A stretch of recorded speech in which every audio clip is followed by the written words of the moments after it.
मराठा नेते आपल्या सोबत आहेत नरेंद्र पाटील सर। आज मुख्यमंत्र्यांची तुम्ही भेट घेतलेली आहे, नेमकी ही भेट कशासाठी होती, काय सविस्तर सांगा। काही महिन्यापूर्वी किंवा काही दिवसापूर्वी शार्दूल का शिवाजी या चित्रपटाला आमचा विरोध आहे।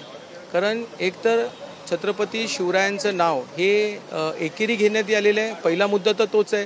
दुसरा मुद्दा चुकीचं या चित्रपटामध्ये दाखवण्यात आलेलं आहे, जेणेकरून छत्रपती शिवरायांच्या मावळे हे मुघल होते, सरदार मुघल होते आणि मशिदी बांधल्या गेल्या छत्रपती शिवरायांनी।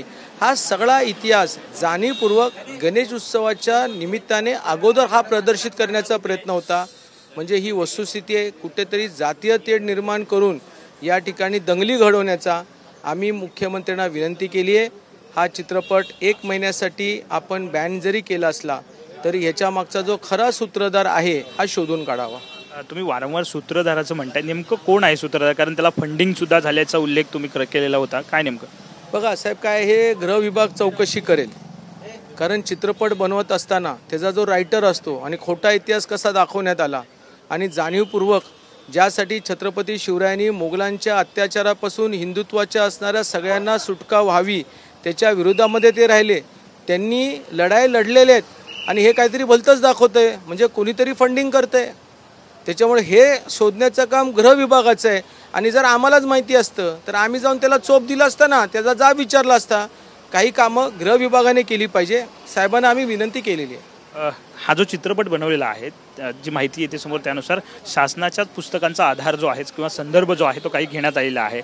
मग शासनाच्या जे आधार घेतलेली पुस्तकं आहेत, मग ती पुस्तकं चुकीची आहेत किंवा त्यातला इतिहास चुकीचा आहे का? नाही, आम्ही विनंती ती करू की बाबा ह्याचं आपण सखोल चौकशी करण्यात यावी। हे पुस्तक कधी प्रदर्शित करण्यात आलं, ह्याचा लेखक कोण होता, त्याचा हेतू काय होता आणि हा इतिहासाला धरून आहे का, ही चौकशी करू आणि सत्यता सगळीकडे बाहेर पडेलच। आणि मग त्या पुस्तकावरती जर चुकीचा लिहिला असेल तर लेखकावरती ती बंदी, पुस्तकावरती बंदी आणि खोटं इतिहास दाखवण्याचं किंवा लिहिण्याचा प्रयत्न करणाऱ्यावरतीही आता कारवाई झाली पाहिजे। आम्ही मुख्यमंत्र्यांना विनंती केलेली आहे। परदेशात जे पुरस्कार चित्रपटांना दिले जातात त्यासाठी सुद्धा नामांकन या चित्रपटाचं झालं होतं, मग हे कुणी घडवून आणलं याचाही शोध घेणं गरजेचं आहे का, काय नाही? मंत्री महोदय आशिष शेलारांना ज्या वेळेला हे लक्षात आलं की हे कुठेतरी चुकतंय त्यावेळेला त्यांनीच ह्याला बंदी घातलेली आहे। आणि मी स्वतः आशिष शेलार मंत्री महोदयांशी परदेशामध्ये असताना बोललेलो आहे। ते म्हटले, नरेंद्र, मी मुंबईला आल्यानंतर या सगळ्या विषयावरती मी स्पर्श करेल, चौकशी करेल आणि ज्या कुठल्या तरी विभागाकडनं हे झालेलं आहे हे मी चौकशी करून मग अंतिम निर्णय घेईल। ज्या पद्धतीनं जे डायरेक्टर आहेत किंवा निर्माते आहेत त्यांचं म्हणणं आहे की टीझरमध्ये काही गोष्टी समोर आल्या असतील तर त्या आम्ही काढायला तयार आहोत, असंही त्यांनी म्हटलेलं आहे, तरी विरोध का होतो? अहो मोरे, तुम्ही टीझर काढू नका, पूर्ण पिक्चर काढून टाका। तुम्ही पूर्ण पिक्चर काढा, चुकीचं काय बिंबवू नका। उगीलच मुघल जाऊन कित्येक वर्ष झालेले आहेत, आम्ही सगळे आता भाऊभाऊ म्हणून एक समाजामध्ये वावरतोय। तुमच्या एका टीझरच्यामुळे शाळेच्या मुलांच्यावरती परिणाम होऊ शकतो, 2 गट निर्माण होतील, जातीय गट जे आज नाही आहेत। चुकीचं काहीतरी दाखवून लोकांची माथी फिरवू नका। उगीच तुमचा पिक्चर डब्यात घाला आणि हे पिक्चर तुम्ही स्वतःहून निर्णय घ्या की मी पिक्चर हा बाद करतोय म्हणून, काहीतरी कटशॉट करून पिक्चर दाखवणार आणि मग नंतर काय होईल त्याला तुम्ही सामोरं जावं लागणार। एक असा प्रश्न आहे की वारंवार छत्रपती शिवाजी महाराजांच्या इतिहासाबाबत मुद्दे जे आहेत ते समोर येताना पाहायला मिळतात।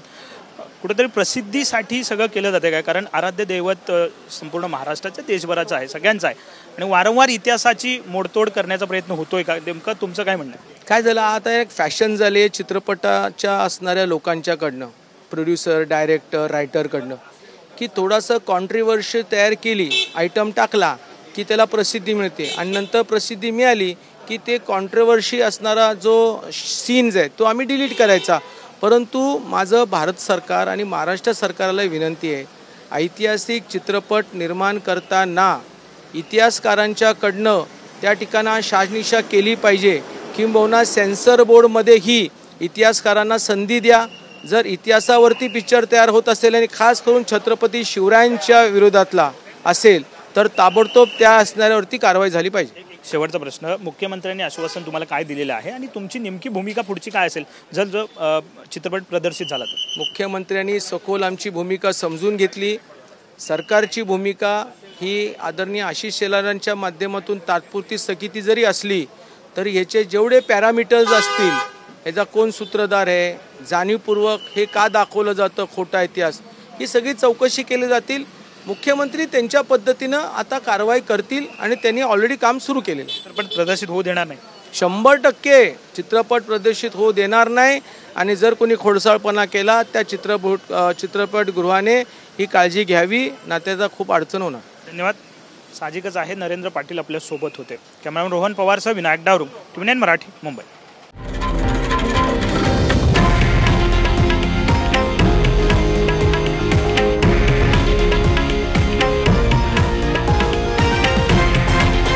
हे आहे देशातील नंबर 1 न्यूज नेटवर्क आणि आपण पाहत आहात TV9 मराठी, एकमेव.